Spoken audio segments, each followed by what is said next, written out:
Sometimes we talk about a work-life balance as if the two are in opposition to one another and we need to figure out a way to balance them. But what if there were a better way to think about the ways that we are to engage in our world? A way that doesn't set work apart from life and where work does not become life.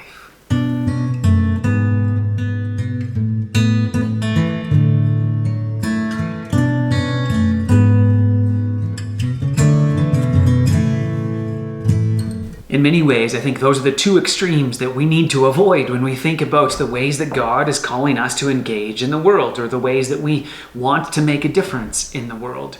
The first is to see our work as separate or maybe opposed to our life. We work for the weekends, or we live for the weekends.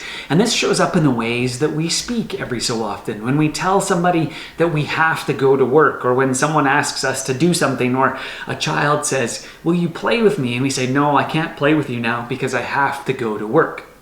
Or any time that we reframe our life as if we're just waiting for the weekends, as if we have Wednesday as a hump day. We're over the hump of the week and we're on our way down to the amazing experience of the weekend. Or we celebrate Friday and go to TGIF because it's such a great thing to be done the work week.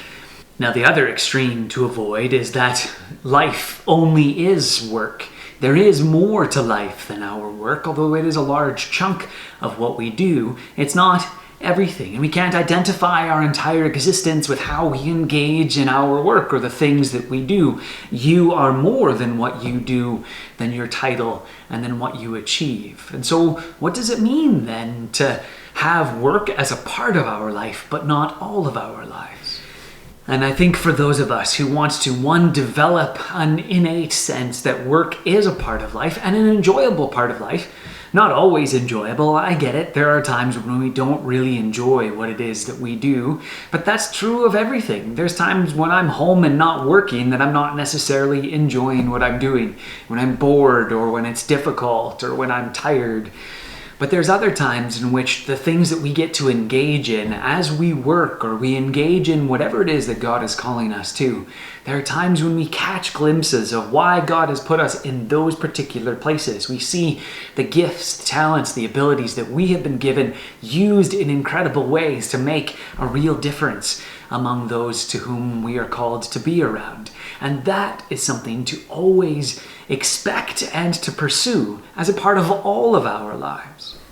And so maybe one of the ways that we can do this is watching our vocabulary. Instead of saying, "I have to go to work," say maybe, "I get to go to work. This is something that I am able to do," or "I get to do the chores," or "I get to help make my house a better place for everybody to live." It's a simple kind of thing, and it reframes the way we think about whatever it is that we're doing. Sometimes it's going to feel forced, and I understand that, but the language that we use makes a big difference in how we actually cultivate our expectations.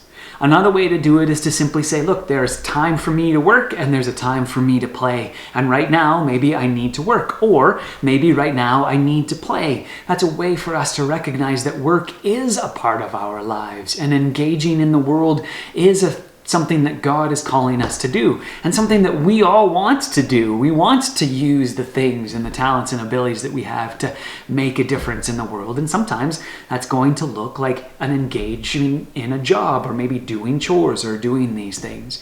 But we also need to recognize that there is a time to play. There's a time to set aside those things and just explore creativity, or having fun, or doing things with our family, just going different places, or engaging in things they are interested in, even if we might not be interested in them.